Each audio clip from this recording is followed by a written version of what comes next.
you, Brother Dan. It's lovely to be with you all this evening as we look back at 2013, and maybe with Bible in hand, we'll also look forward into 2014 and beyond as well. Obviously, we can only do that with Bible in hand.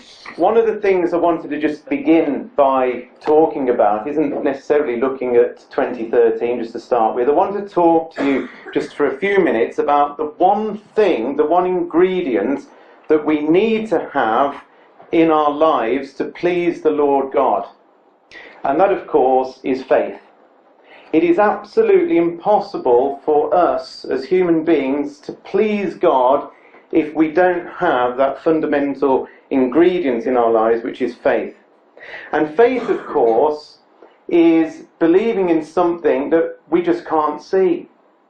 And we can't see God, and we can't hear God, and we can't touch God, and neither can we do any of those things with Jesus or the angels. And there could be many people in this world who say, what are you doing this evening? Why do you worship something that you can't see? You know, it's a fairy story. These are the sort of things that people outside would say you can't see, so therefore, why do you believe? And you know something? God understands that dilemma, and he understands it, and therefore what he's done is given us evidence that even though he has hidden himself away from us, and I believe that's exactly what he has done deliberately, it's another subject, but he's hidden himself away so that we cannot see him, but he therefore knows he has to give us evidence that he does exist. And I believe there are three pillars of evidence that God has given us to prove to us that there is something there, even though we can't see him. And the three pillars of evidence, as far as I see it, you might see it differently, but these are the three pillars as far as I see it. The first pillar is to do with creation. So when we look about us, and when we see the design of things and how things are made, and how everything seems to operate together as a fantastic machine, and when we look into the stars of the heavens, and when we look into the atoms on the earth, wherever we look, there is the most ingenious and wonderful design. That is evidence, surely, that God exists. If you took a couple of frogs and left them hopping around and let a few billion years pass on this earth, I'm telling you now, there'll be nothing other than lots and lots of frogs in a few billion years' time. What you will not have are human beings wandering around that have developed from those frogs.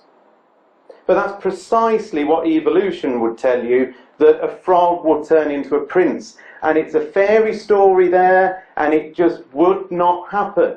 And therefore, where did all this come? There's a creator. So God has designed things in such an incredible way to prove to us that there is a creator. Which is why even without a Bible, there are many people around this earth that recognise and worship something greater than themselves. So there's the first pillar. The second pillar, of course, is the scriptures themselves. How could around 40 different people from different nations speaking different languages over a period of 1,500 years possibly write any coherent message? It's impossible. And not just, the Bible isn't just a coherent message. The intricacies, those of us who delve into it regularly and read it and look at it in its fine detail, see the amazing links that are there, buried deep within the scriptures. The golden threads that run through it. It's the most amazing pillar of evidence. But that still wasn't enough for God to give us evidence, because there's a final pillar. And for me, what it does, the final pillar joins together the physical world and God's scriptural word. And that is prophecy. So God has given us evidence by saying within his word things that are going to happen upon this earth. Not to be clever, but just purely to tell those who are looking where we are on his timeline. But God also knows that these three pillars together strengthen faith. In other words, if we stripped out prophecy out of the Bible, I mean, God could have written his word, couldn't he, without any prophecy whatsoever. He could have done. But I believe that would greatly weaken people's faith overall. And I believe God knows that and knew that it was part of the evidence that he was giving us of his existence. So what I'm saying to you is, prophecy isn't some sort of bit on the side of your religious life. Oh yeah, somebody likes prophecy, somebody doesn't. I like this and I don't. It is a real strong part of what creates faith. It binds the physical and the scriptural word together, and we can see God's hand working in the earth. And the main objective of tonight isn't just to be fascinated about things that are happening on the earth. It's really to strengthen faith, which should then lead to us doing more that God wants us to do.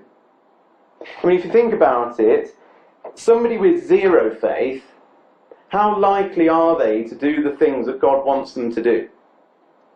Somebody, let's take the example of Jesus, who had 100% faith in God and his Father and trusted in him entirely. How likely was Jesus to do exactly what God wanted him to do? Well, of course, there's the example. So if we can, by looking at these things over the last year, move our faith up just a degree or two, a notch or two, that has got to be good. And hopefully then we go from here with lives a bit more in perspective, and actually we are more willing to trust in God and to do those things that he's asking us to do. So this isn't some academic exercise, is what I'm trying to say. It should impact us on our lives so that we go and live differently and believe in a greater sense those things, believe in God in a greater to a greater extent.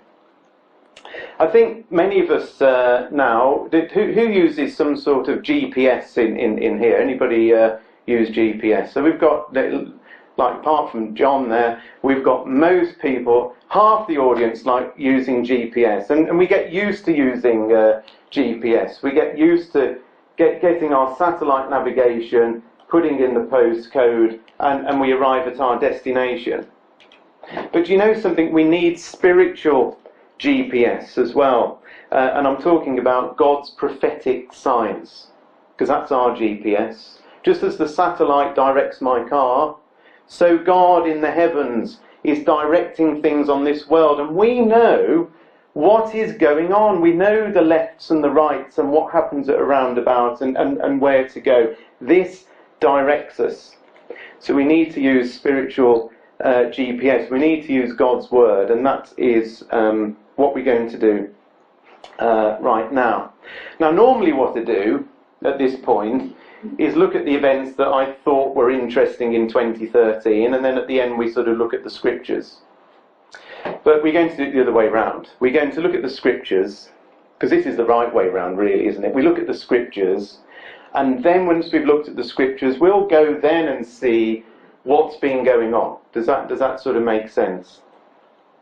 Even more so, I think, at this time, because there are a number of things that could potentially trip us up that are happening in the world, that perhaps take us by surprise, sort of agreements between people that we wouldn't expect, agreements between them, friendships suddenly created that we wouldn't expect friendships between, Putin suddenly releasing his arch enemies from prison, things that don't actually sort of totally line up with what we might have expected. So we need to have Bible in hand at times like these.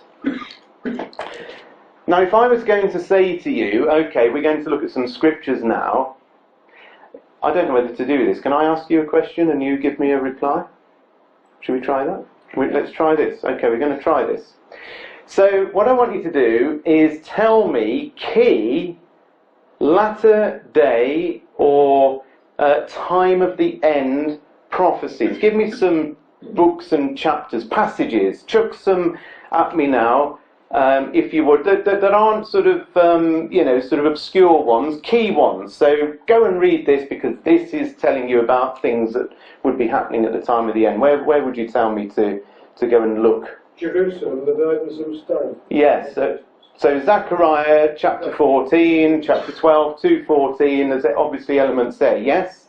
2 Timothy 3. 2 Timothy 3, so all about the last days and perilous times and so on, yes? Daniel 11 and 12. Daniel 11 and 12, absolutely. We've got the absolute phrase there, at the time of the end, and all those things that are going to happen. So from verse 36 right the way through to the end of the chapter, absolutely key.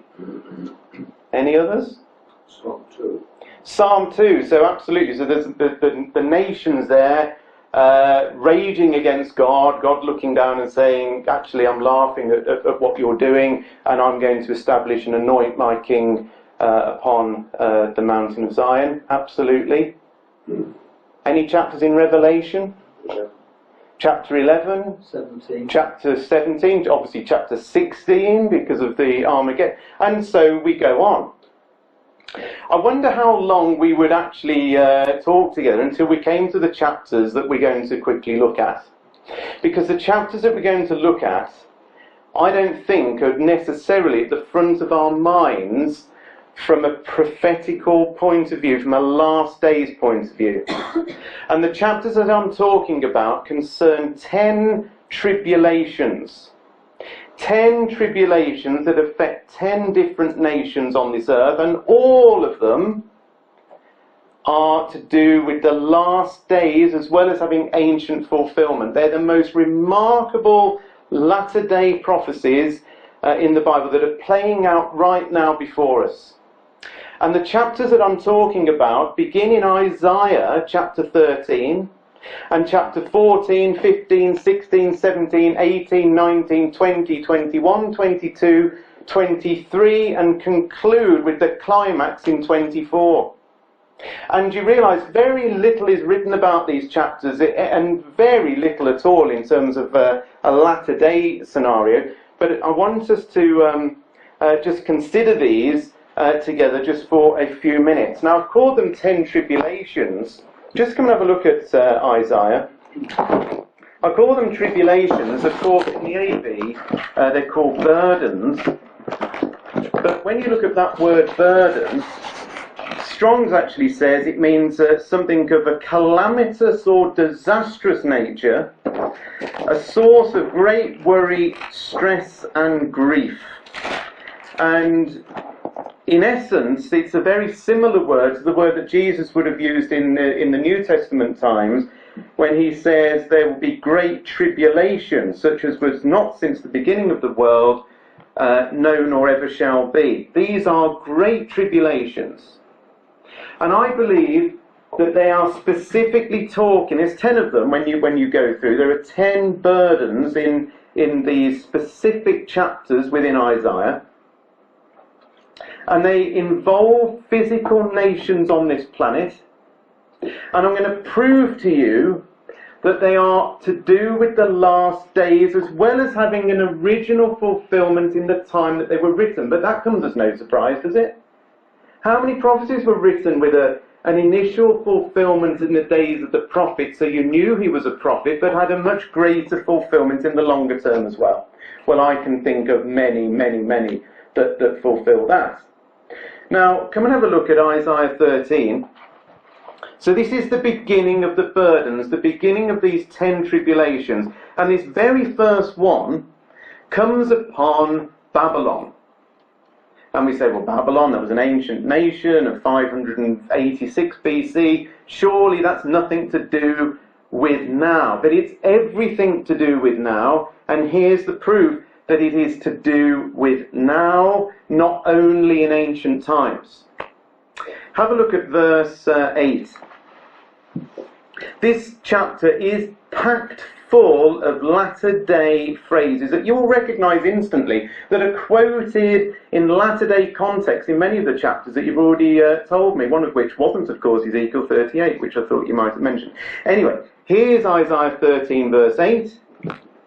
And they shall be afraid, pangs and sorrow shall take hold of them. They shall be in pain as a woman that travaileth, a woman in labour pains.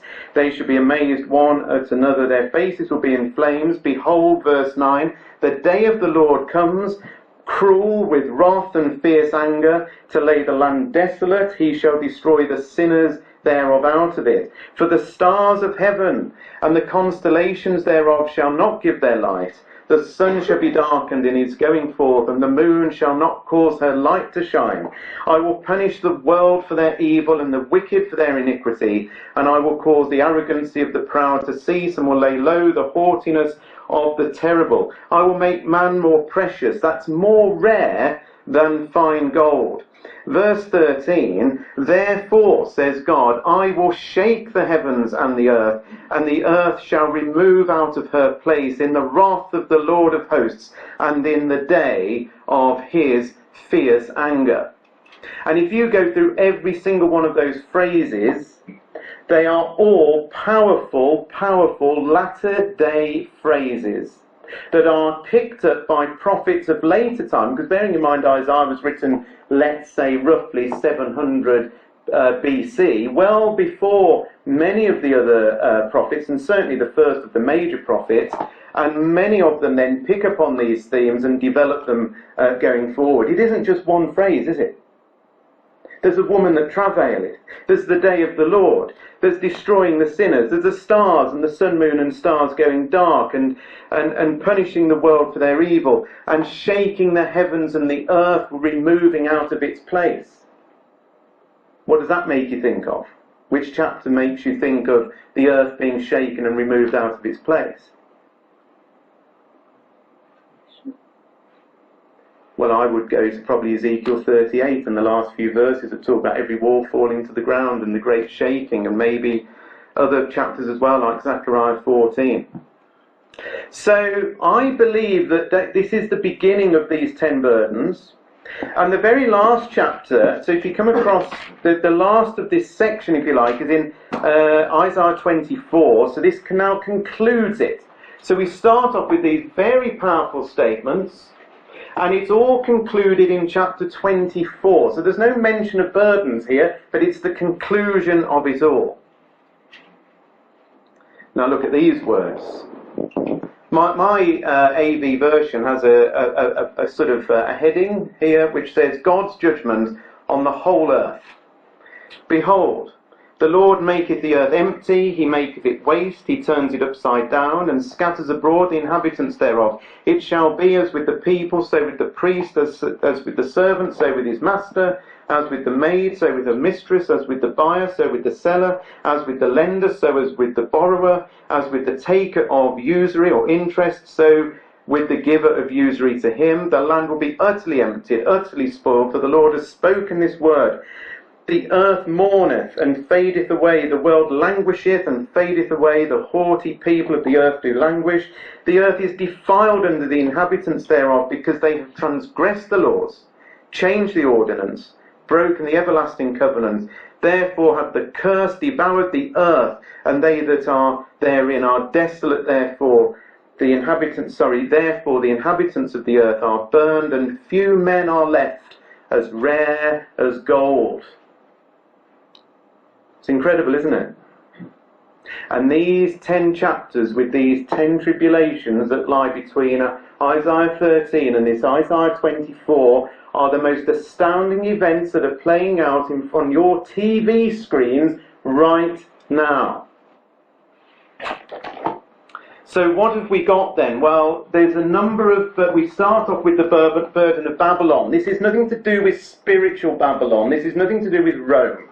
This is all to do with the physical nation, because all of them are to do with physical nations. None of them are spiritual nations. They're all real nations. So when we read about the burden of Babylon, this is talking about what we would call modern-day Iraq.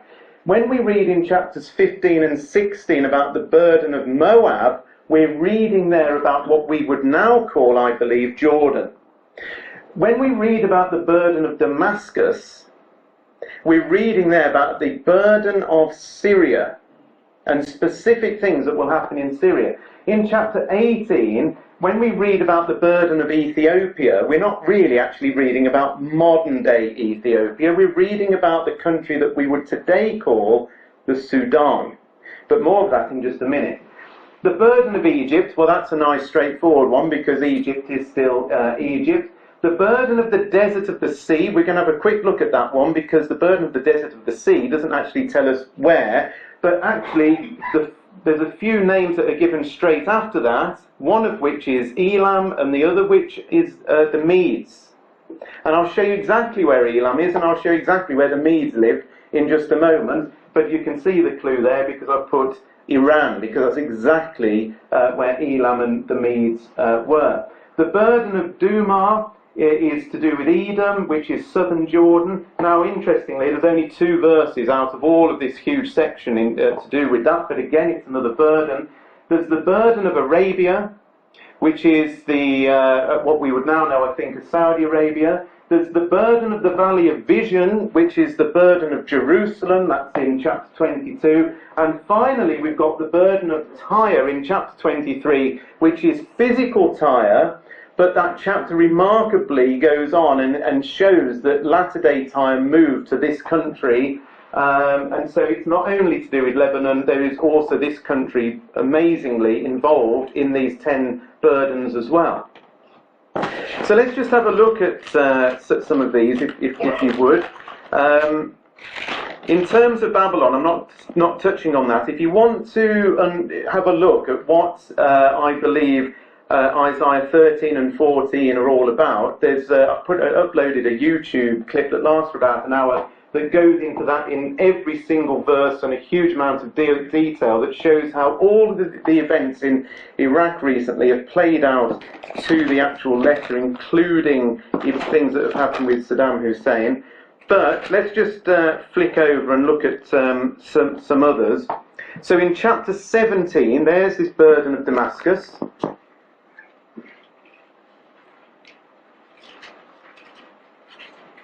So behold, Damascus is taken away from being a city. It's going to be a ruinous heap.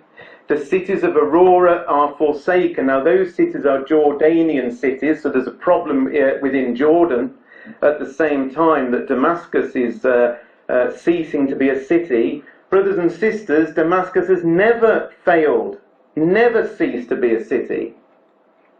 Its claim is to be the oldest inhabited city on the earth. It will cease to be a city. At the same time, in verse 3, the fortress will cease from Ephraim, that's to do with northern Israel, and the kingdom from Damascus. So there's a great failing of the nation of Syria. When? All of this is in the context of the time of the end, when the earth is shaken, when God is judging the world. Have a look at chapter 18. Now this is a very interesting chapter that took me quite a long time to try and get my head around this, because the AV isn't a brilliant translation. In fact, they even give you a clue it's not a brilliant translation, because in your central margin, do you notice that there's lots of words? It almost means that they've sort of struggled themselves to actually write down exactly what this was meaning in the original Hebrew. So they've put extra definitions down the central margin. Do you see that? I just want to cover this. My chapter's headed up Ethiopia. I've crossed that out and put Sudan. Here's why. So, in the original, the word Ethiopia is the word Cush. It isn't the word Ethiopia. I'm sure you're aware of that. So the original word in the Hebrew is Cush. And here is the territory marked on there of ancient Cush. It's nowhere near Ethiopia. You see it's up here.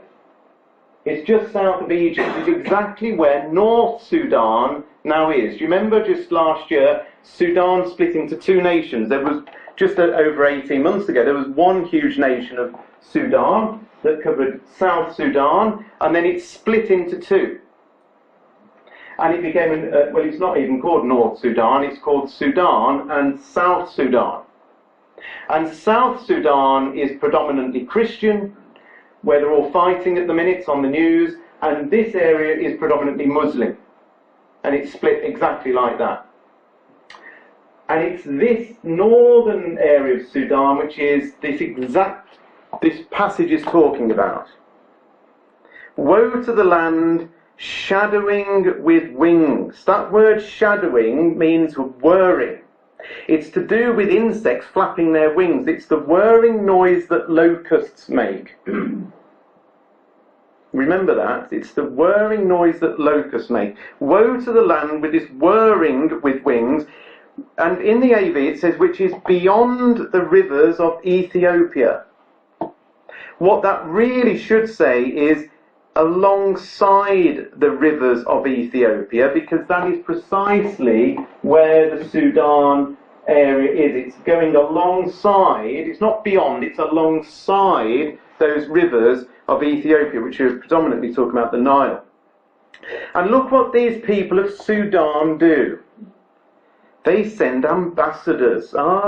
Interesting. So these Sudanese people are sending ambassadors in vessels of bulrushes, that's obviously symbolic, upon the waters, saying, go ye swift messengers to a... Now here's where it gets complicated, because it says, go to a nation scattered and peeled, to a people terrible from their beginning hitherto, a nation meted out, trodden down, whose land the rivers have spoiled. Well, what on earth are we talking about? Who are the Sudanese people going to? Who are these scattered and peeled people? Who are these terrible people? Who's this nation that's meted out and trodden down, whose land the rivers have spoiled? And the thing is, it's very hard from those words I've just read you to actually know what it's talking about. You've actually got to go back to the original, unfortunately, to actually unlock this. And here's how you unlock it. And you can do it if you sort of look in your central margin. But I'm just going to re-explain these few words to you. So where you've got here, to a nation scattered and peeled, that word scattered is almost always used of drawing a bow. It's something that is drawn out, not scattered. These aren't scattered people. It's when you draw a bow. It's something that's drawn out. If you drew a sword or drew a bow, then you're drawing something ready to fight. And actually, the word peeled, only used a few times in the Old Testament, but it literally means to be polished or furbished. In other words, if I was to pull out a sword which was polished and furbished, then I'm ready for battle. These are warlike people that are drawn out, ready to fight. These are an aggressive people that the Sudanese go to. And in fact, if you look at all the references to that word peeled, you'll see that they're all to do with swords and polishing and getting ready for war. And this nation is meted out. And basically, I think in your central margin there, can you see there, in my central margin, it says a nation of line, and treading underfoot. Does yours say something like that? Yeah. This is ranks of people that aren't being trodden down, but are treading down. This is an army that's drawn the sword, ready for battle, and there's line upon line upon line upon line of them, and they're treading down as they go. The Sudanese are going to a terrible people who are getting ready for war. And where it says there that the land whose land the rivers have spoiled, again it's a bad translation. It isn't the word spoiled, it's actually the word divided. The Hebrew word is to cleave or divide. And therefore the land that the Sudanese go to is a land that is divided by rivers. Where is this land, I wonder, that the Sudanese go to? Well, in the context of ancient times, it was the Assyrians. In the context of our times, it would be to Iran. So Persian, or even, we might even say, the latter-day Assyrian is Gog himself. So there's a bit of explanation here. We're looking for, if I just page back up, so we are looking for the Sudanese nation to be sending messengers to the area of the ancient Assyrian over in what we might now call modern-day Iran. Chapter 19 is a simple one because there isn't a great deal of additional explanation needed. The burden of Egypt. The Lord rides into Egypt on a swift cloud. Egypt is moved at his presence. Verse 2, I will set Egyptian against Egyptian. They'll fight every one against his brother, every one against his neighbour, city against city, and kingdom against kingdom. In verse 3, the spirit of Egypt will fail in the midst of it. Verse 14, the Lord has mingled a perverse spirit in Egypt. Verse 4 tells us that one day a fierce king will rule over the Egyptians. And one of the only other times that that word fierce is used is in Daniel chapter 8 verse 23, which uses exactly the same word fierce, but this time is talking about the latter day king of the north, Antiochus Epiphanes, who is the latter day Putin of Russia. The fierce king that will rule over the Egyptians is Russia when it comes down and controls Egypt. Daniel chapter 11 says that Russia will come down and control Egypt. There's chapter 19. Chapter 21, we've got the burden of the desert of the sea. Now, where is this burden of the desert of the sea? Well, we then read, as whirlwinds in the south pass through, so it's something to do with the south, it comes from the desert, from a terrible land. It's the same word terrible that we read before. Do you remember it said about the Sudanese going to a terrible people, and here is a terrible land. A grievous vision is declared unto me, the treacherous dealer dealeth treacherously. We've got somebody dealing very treacherously. Where is this treacherous person? And where is this person that's acting in such a deceitful way? Where we find out in the same verse. Go up, O Elam, besiege, O Media. Here is the map. Okay, so I don't know if you recognise this because it's zoomed in quite a bit, but this is the Persian Gulf. On this side we have Saudi Arabia, all desert. Over here, pretty deserty as well, we have Iran. Elam is actually on this map. It's southwest Iran is Elam. The Medes were the rest of Iran. So what we're reading about in verse 21 is a treacherous dealer in the land of Iran. And we once again read of pangs have taken hold upon me in verse 3 as pangs of a woman that travaileth, and so on. So we could spend a whole night on each of these chapters. I'm just trying to give you some inkling of what's going on here. In fact, Elam turns up again, look, in chapter 22, which is about the burden of Jerusalem. Have a look in verse 6. This is all about the burden of Jerusalem. It doesn't take long to work out it's Jerusalem, because in verse 2 it talks about the joyous city, and somewhere else it actually names Jerusalem. I think it might be verse 10, but have a look in verse 6. In amongst the burden of Jerusalem, who have we got sat there but Elam? Southwest Iran crops up again. Iran has cropped up throughout these burdens time and time again. The first time it cropped up, and I didn't show you this, was in Isaiah chapter 13 and in verse 17, where it talks about, I will stir up the Medes against them. The Medes are the Iranians. So God says, I'm going to stir up Iran.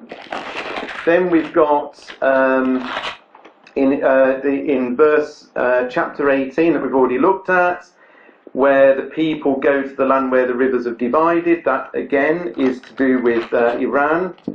Then we've got chapter 21, go up, O Elam, in verse 2, and O Media. There is Iran again. And here in chapter 22 is Elam bearing the quiver, shooting bows and or arrows. You don't shoot bows, do you? You draw bows and shoot arrows. And there's Elam again. See how much Iran has filtered through all of these chapters. And then finally, which we haven't got time to look at, but again, if you want to look at chapter 23 in all its detail, I've done a YouTube on that. You can go on And if you put in the role of Britain in Bible prophecy, you'll find it on there, and it goes through all of the verses and shows you hopefully some pretty remarkable things, because all of this is happening now. And then finally we've got chapter 24, where God judges the whole earth, that we've already read. So 10 tribulations, 10 nations. These tribulations are affecting not only their own nation, but they are a wider problem to the surrounding nations and the world. Now, with all of that in mind, let's have a look at 2013, shall we? This is The Economist.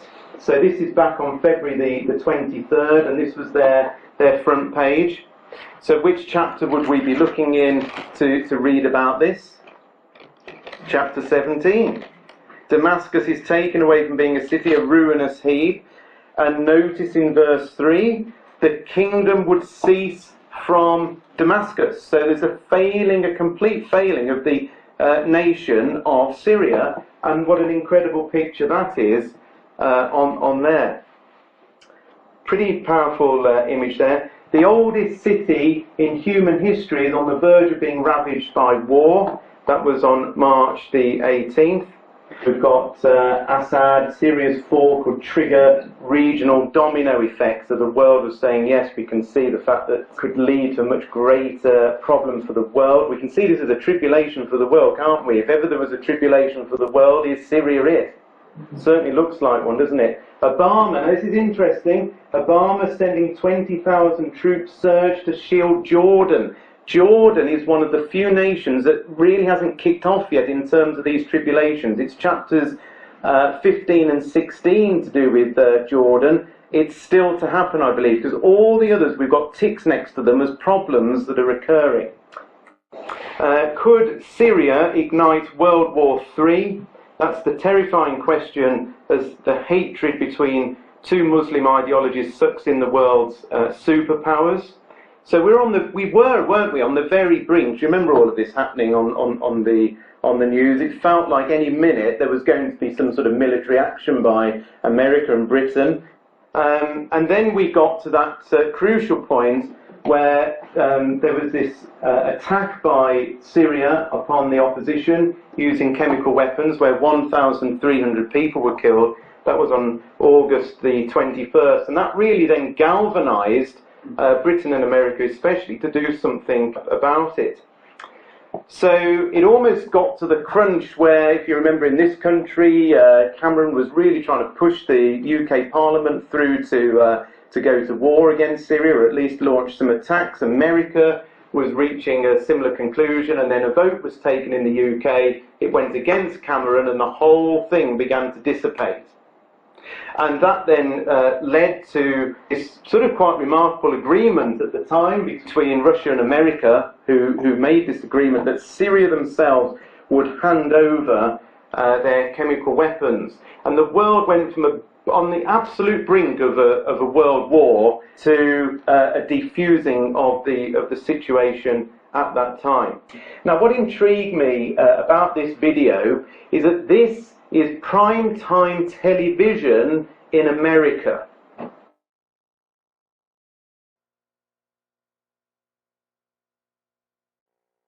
And how about this to think about today? The crisis in Syria may be more than just a current foreign policy problem, with some seeing signs of biblical prophecies of the apocalypse in the events that are unfolding overseas. Passages in the Old Testament even make reference to Damascus falling into ruin, sparking worldwide conflict that some say leads to the coming of the Messiah. Joel Rosenberg is a former aide to Israeli Prime Minister Benjamin Netanyahu, and he is a Middle East analyst and has written several books on this issue. Joel, welcome. Good to have you with us today. Good to be with you, Martha. You know, I think it's very interesting to look at this from that historic biblical perspective, because in many ways, obviously, you know, what you have here is a clash of civilizations in a larger sense, and of Christianity and of radical Islam, and this desire for a caliphate on the part of radical Islamists in that part of the world. So explain to us, take us through Isaiah and what your thinking is on what the Bible says about this. Well, Martha, it is fascinating. We don't know for certain that the current events are definitely going to play out to be the fulfillment of Bible prophecy, but the implosion of Syria definitely has people interested.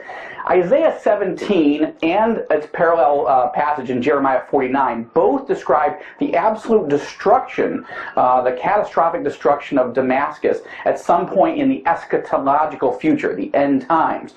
Isaiah 17 verse 1 says, Damascus will be removed from being a city. One translation says it will cease to be a city. Now, Damascus has been attacked, it's been conquered throughout history, but it's never been removed as a city. It's one of the oldest continuously inhabited cities on the face of the earth, first mentioned in the Bible in Genesis, and now we're still talking about it today. Interesting, isn't it? Can you imagine seeing that on our news?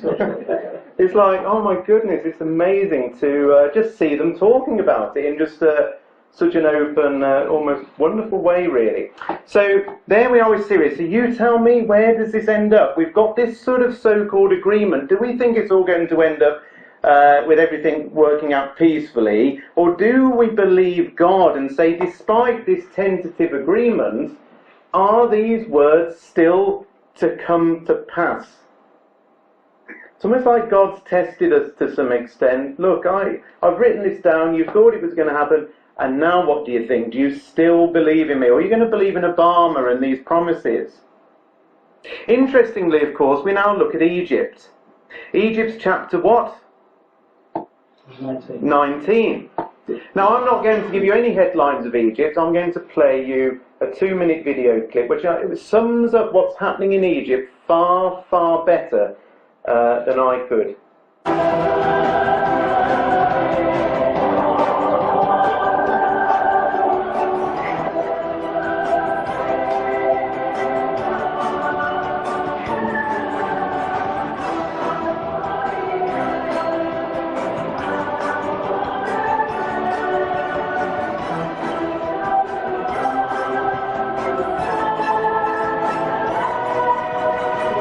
Politician and former presidential candidate is among the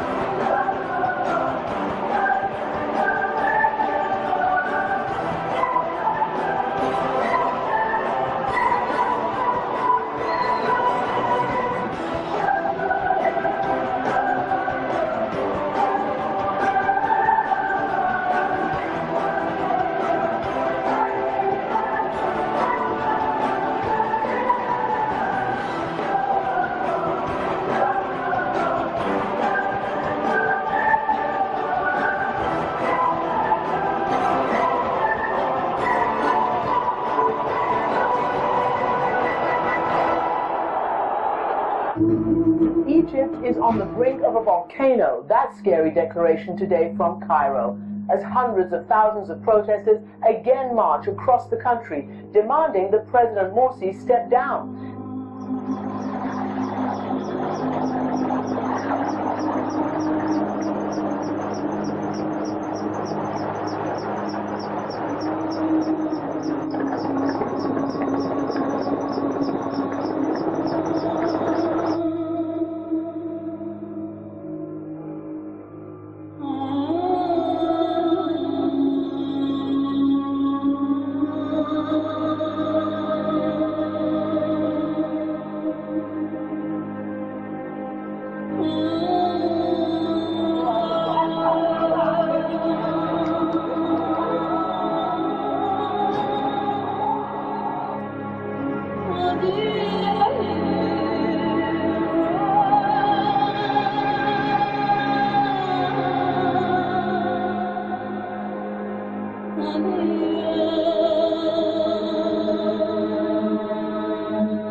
And so it goes on. They're pretty powerful pictures, aren't they? And do you not think, when you're reading there in Isaiah chapter 19, that these things are not playing out before your very eyes? I will set Egyptian against Egyptian. A perverse spirit is there in the land of Egypt. It's there and it's happening. These tribulations are happening in front of our very eyes. It's very interesting, you know, when you actually work out why all of this is happening now. It all was sparked, you realise, by a speech by President Obama in Egypt, where he promised the people democracy and promised them freedom. A year before the uprisings began, he inspired the people on the streets to take matters into their own hand, and within 12 months Mubarak had gone. Mubarak was then replaced by democratic elections, the first in Egypt's history. In all of its history of millennia, the first democratic elections were held last year, and President Morsi got into power, Muslim Brotherhood leader. Within 12 months, what we've just seen there, all of that rioting, deposed their first democratically elected leader. He is now holed up in terms of locked up, and he's under, and they've just announced that the Muslim Brotherhood is an illegal organisation. But the trouble, you can see, is on the streets. It's headline news even today. There are more killings, more violence. The whole place is in turmoil. It's exactly what God said would happen. It's a terrible tribulation. The world hasn't got a clue how to work or sort this one out. So we now come and we'll just look at Russia, some of the headlines here. If I was summing up Russia in 2013, I would sum it up like this: preparing for war. So look at these headlines and you make your own mind up. So January the 2nd last year, Russia to hold large-scale Mediterranean Black Sea naval drills. Moscow conducts large-scale nuclear attack drill. In fact, in 2013, it did one in March and it did another one in October. 2 surprise nuclear attack drills by Russia. These weren't just a few ships or a few people. There were thousands of people involved, and America made quite a lot of comments about that when they did it. It certainly alarmed them, because normally you notify that you're going to do them, and Russia never did. Russia stages massive surprise war games on the Black Sea. That was March the 28th. And here's an interesting one. Turkey becomes partner of China, Russia-led security bloc. Now, what this particular article went on to say was that the president of Turkey was totally now realigning himself away from Europe and to the Eastern Bloc of nations, Asia and Russia and so on. It's a massive political earthquake and shift with Turkey straight over into the hands of Russia. Now that really is quite an amazing turnaround of events, it has to be said. Listen to this. This is Turkish Foreign Minister. This is what he said. "This is an historic day for us." I can't read his name, it's Ahmet something or other, after he had signed this memorandum. "Now, with this choice, Turkey is declaring that our destiny is the same as the destiny of the Shanghai Cooperation Organization countries. Our destiny is with them," he announces. Now, guess who the Shanghai Cooperation Organization, what nations make that up? China and Russia are the 2 leaders of that. Why is that interesting? Well, of course, in Ezekiel 38, it tells us that there's a nation that's involved with Russia, and that nation that's involved with Russia is from the North Quarters, and it is Togarmah. In verse 6, in Ezekiel 38, you'll read there that Togarmah joins forces with Russia. What an incredible thing, because it wasn't that long ago when Turkey was on side with Israel, was friendly with Israel, and it was the last country you might have imagined to have been against Israel.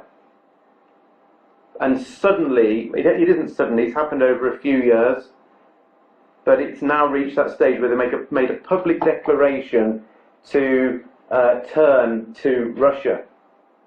Not only has Turkey turned to Russia in 2013, but also the Ukraine. Look at this for a headline.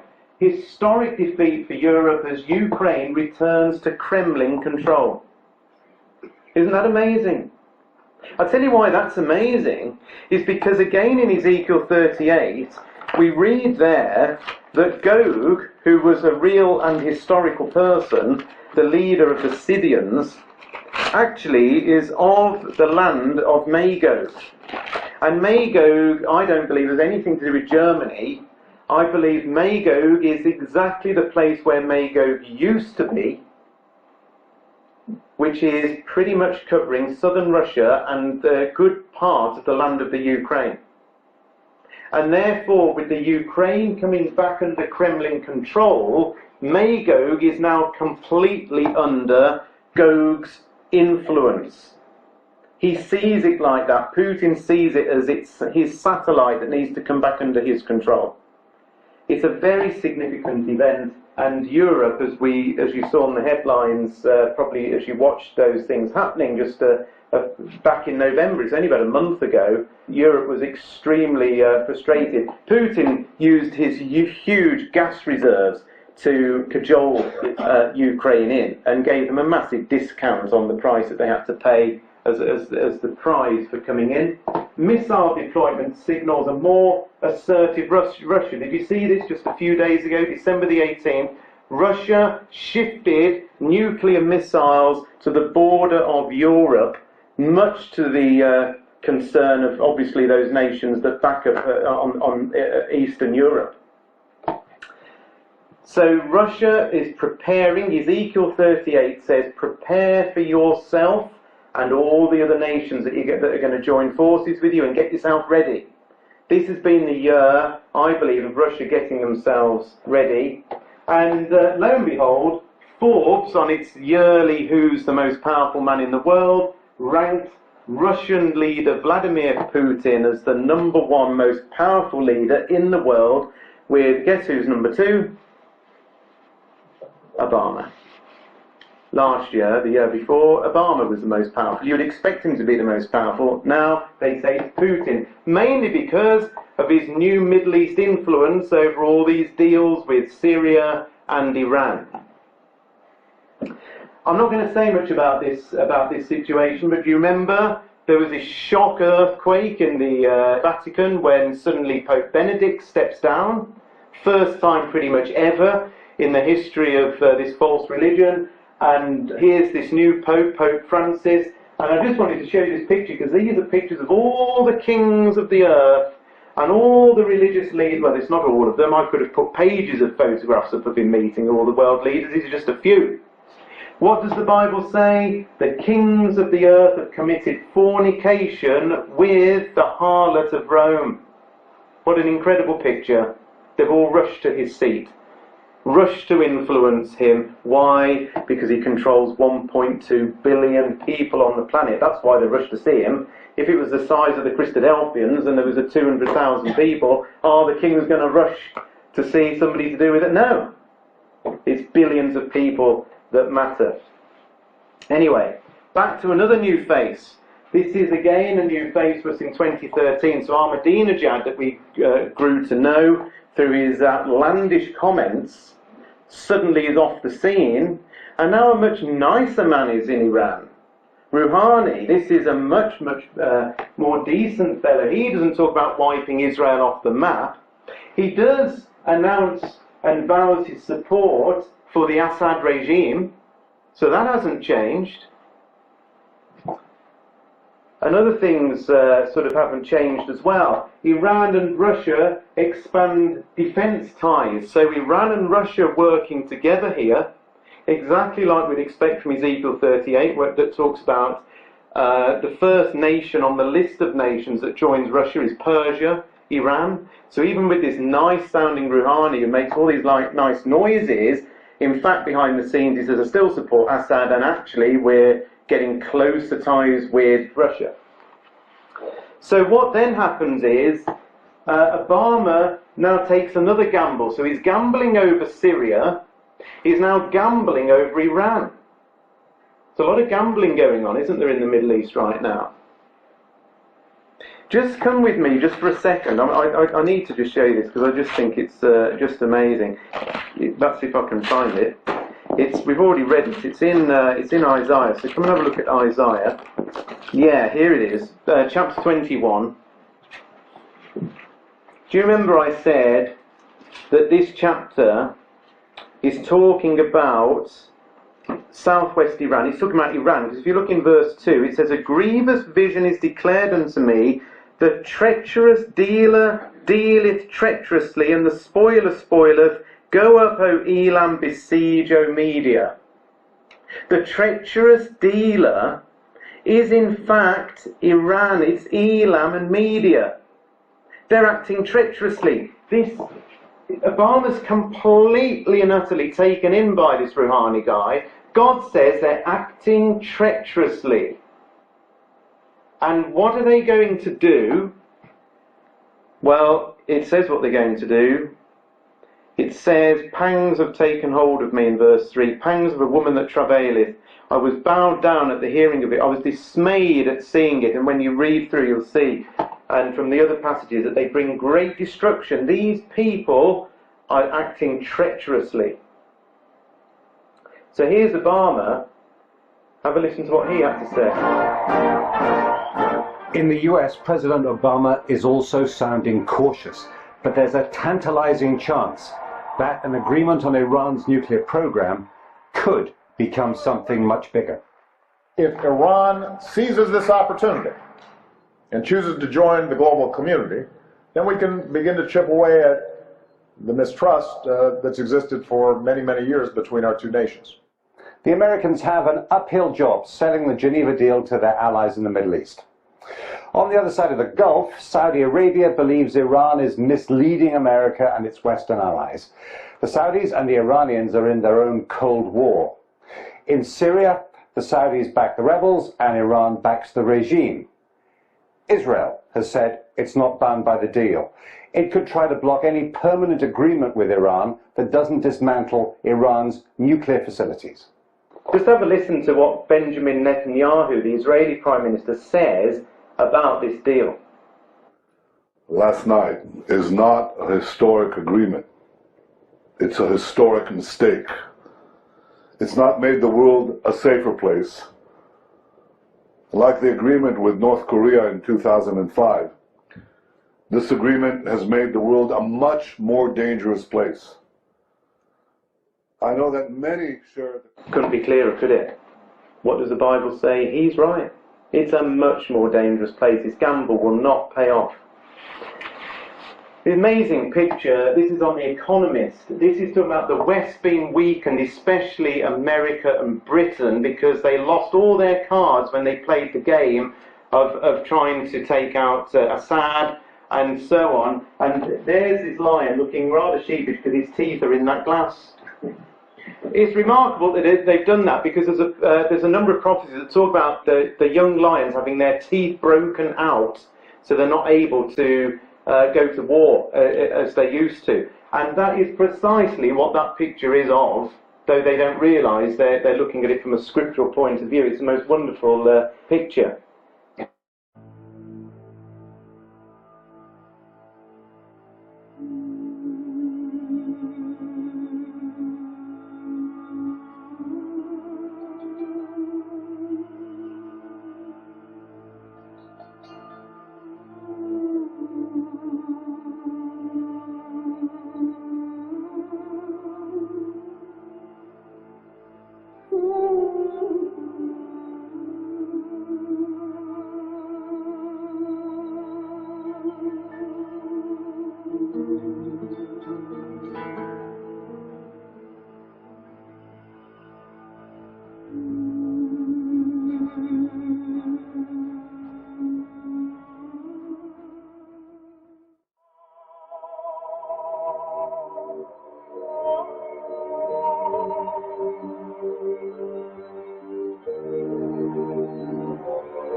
that's where it'll end up.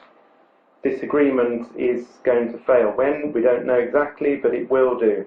2 Iranian warships to dock in Sudan. So when I saw that headline, which chapter do I go and look at, do you think? Which chapter actually tells me that's a fulfillment of Bible prophecy? 18. Chapter 18. Because there's Sudan going to Iran and actually working with them. It's precisely what chapter 18 is saying. Here's another one, Sudan's political relations with Russia at its best. That was 17th of December, just a few weeks ago. The Sudan is getting very close to these 2 nations which are symbolized by ancient Assyria in chapter 18. So I just want to show you a few headlines from Israel. Now, isn't this incredible? Do you remember the locust swarm that hit Israel this year? Where did the locust swarm originate? Sudan. The locusts came from Sudan. Do you remember in chapter 18 and verse 1? That word shadowing meant the word whirring. And I said to you, it's used of locusts and the noise that they make as they flap their wings, the whirring of insects, the whirring of locusts. And in this very year, there is from Sudan, locusts going straight from Sudan, straight into Egypt. A locust swarm of biblical proportions strikes Egypt and then went into Israel on the Passover. Is this all this coincidence? Of course it isn't. I'll skip that video because of time, but have a look at this. So we've now got Israel.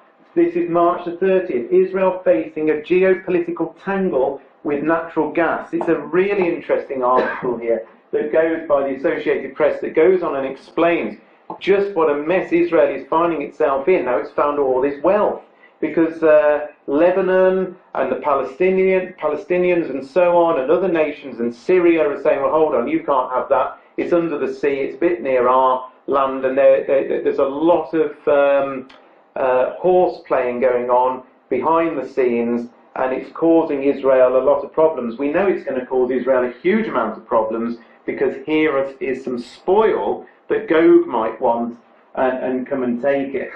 April the 28th, so we had those locusts invade Israel, their worst locust invasion in over 100 years, and then what we find on April the 28th is that there's fires burning all over Israel. Then we find suddenly that there's an announcement that the Israelis and the Palestinians are going to aim for a final status in the peace deal in 9 months.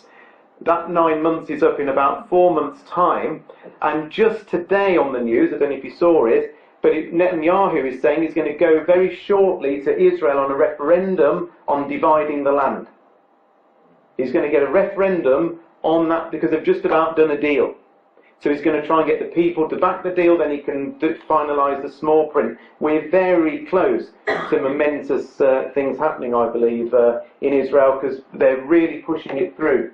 October the 25th, there were 6 earthquakes in Israel. A series of earthquakes leaves Israelis jittery, one after the other, a lot around the Dead Sea area, and the people living around there, after 6 of them over about a week, were getting, as you can imagine, didn't kill anybody, but the ground is shaking. Then we get historic snowstorms spreading havoc and misery across the Middle East. We've gone from fire, we've gone from plague, we've gone from earthquakes, and now we get snowstorms. If God isn't trying to tell us all, there's something building up here. I don't know what else he would need to do. And finally, we've got Israel is now drilling on the West Bank, exactly the area that they're looking at giving potentially away, where they've discovered 3.5 billion barrels of oil in the West Bank area that they potentially, Kerry's trying to get them to give up. So there we are. Lots happening in Israel. I just thought I would perhaps finish with looking at 2 quick things. One is this.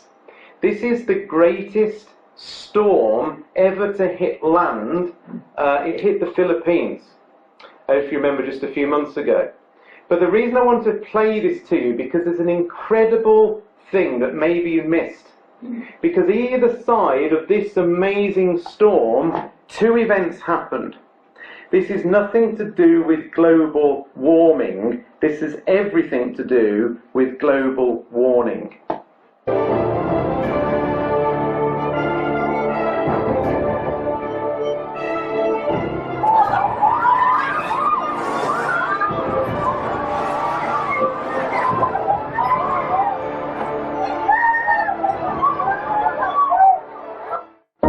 Hello, and first we need to bring you this breaking news from the central Philippines, where an earthquake, major earthquake with magnitude 7.1, has struck deep below Carmen Town on Bohol Island.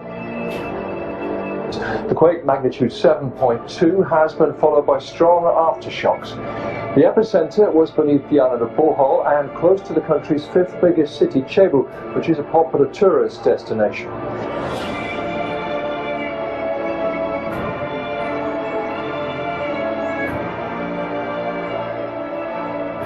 Tonight, the most powerful storm on the planet this year has slammed directly into the Philippines.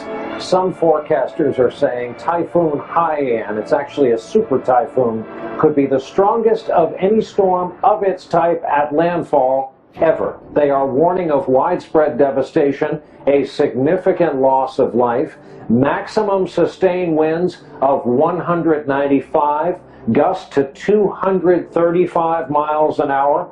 Waves offshore have been measured at 50 feet. This storm is about 500 miles wide, nearly reaching the capital city of Manila.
amazing pictures, aren't they? This isn't a coincidence. All of these things are happening, and it's not just that, was it? We had this enormous meteor that exploded over Russia. We had asteroids on the same day passing unexpectedly close to the Earth, very unusual. These are not events that are random. God is behind all of these things. They're great signs and wonders. I'm just going to conclude with this amazing video. It lasts about 2 minutes, if you can bear with it. Have any of you seen this about the 4 blood moons that are fast approaching? Heard about it. It is very fascinating. Next year and the year after, there are consecutive blood moons. This is a lunar eclipse of the moon where the moon goes red. What is absolutely incredible, as you'll see from this video, is that these 4 blood moons that are called a tetrad land on Jewish holy days, the Passover and the Feast of the Tabernacles. Then there's a total solar eclipse, then there's another lunar eclipse on the following Passover, and then another one on the following Feast of the Tabernacles. And just watch this, because what is amazing is when this last happened before.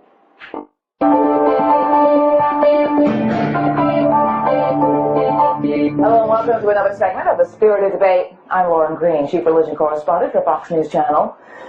Does God use the motion of the planets to communicate with us, to announce things to come? Well, many people believe that an astronomical occurrence called 4 blood moons is a message from God. A blood moon is a full lunar eclipse, and 4 of them in a row is called a tetrad. When they've occurred on the Jewish high holy days, it's coincided with major historical events, like the 6-Day War in 1967. 4 blood moons on the Jewish high holy days has happened only 3 times in the last 500 years. The next time it occurs is starting next spring, on the Jewish Passover. Pastor Hagee has written a book called 4 Blood Moons, Something is About to Change, and he joins me now. This is fascinating, because I get a lot of books about end times prophecies and what's the Bible trying to say, and this one really fascinated me because it charts history of astronomical occurrences, the Jewish high holy days of Passover and the Feast of the Tabernacles, and these occurrences. And I want to go over just a couple of the things that have happened, because it's only happened in 3 times. 3 times in over 500 years. In 500 years. And this is confirmed by NASA. This is not something that a religious think tank put together. This is something that you can check on the internet. This is what NASA says has happened, and this is what they say is going to happen. This is, and we have a full screen up, and I said exactly what I did when I saw your book, because I wanted to verify that these things had happened, and sure enough it was. That's why I wanted to have you on. 4 blood moons have occurred in 1493-94, fall of Spain. The Jews expelled from them, and Columbus discovers America, what the Bible calls it the infant nation. Right. 1949 to 1950, it follows Israel being declared a nation. State. Yes. And then a nation state. And then 1967, 68, the 6-Day War. Those are the last 3 times that 4 blood moons have occurred. Right.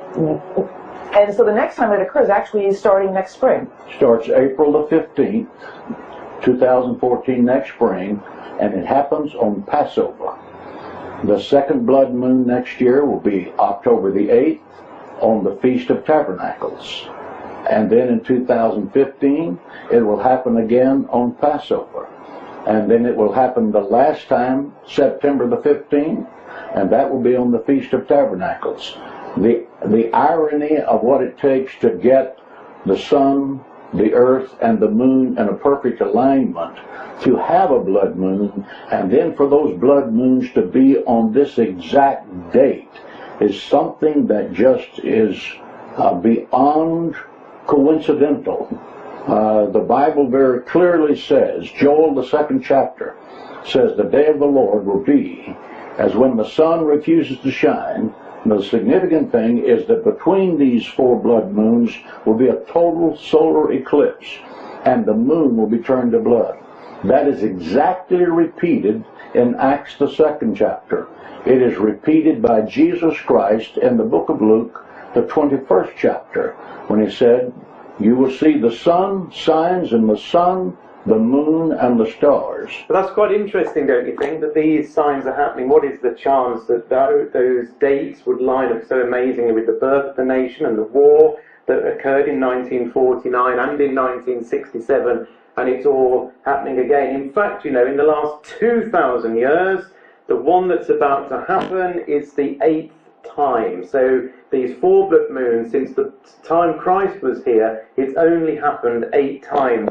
The next time it will happen is hundreds of years in the future. So we don't know for certain, do we, exactly what the sign means. Rabbis will tell you that a blood moon is to do with judgment upon Israel, whereas an eclipse is to do with a judgment upon the Gentiles. I don't know where quite that all comes from, but that's what they say. So either way, brothers and sisters, I think hopefully you've seen there's a lot going on. These 10 tribulations are all playing out.